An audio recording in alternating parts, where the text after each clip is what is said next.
बम बम कहीं से मड़ई में होता गुजारा, सबका के देनी हायन धन सारा। कहीं से मड़ई में होता गुजारा, सबका के देनी हायन धन सारा। काहे अपन परिवार ना लौकत बा, ए स्वामी अबो से, ए स्वामी अबो से, ए स्वामी अबो से महलिया बना देना, अपना गौरा के सजाया बना देना। बोली बोली शंकर भगवान की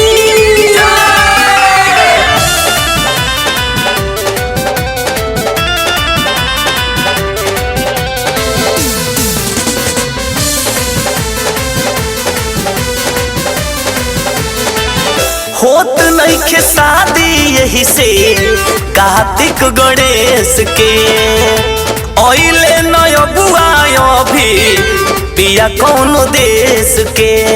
ओम नमः शिवाय।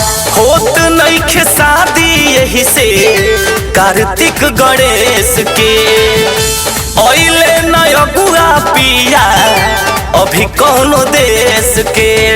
अब से आपन सुधारी न दासा, धरती पर चली ढूढ़ी देव लोग के भाषा। अब से आपन सुधारी न दासा, धरती पर चली ढूढ़ी देव लोग के भाषा।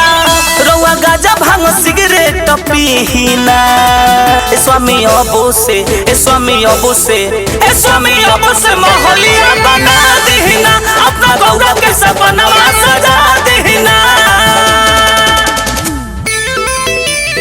बोल बम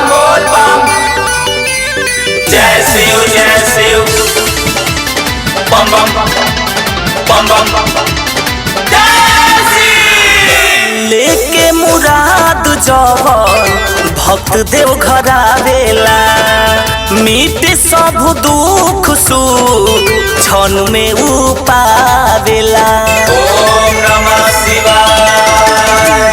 लेके मुराद जवन भक्त देव घर आवेला, मिटे सब दुख सुख क्षण में उ पावेला।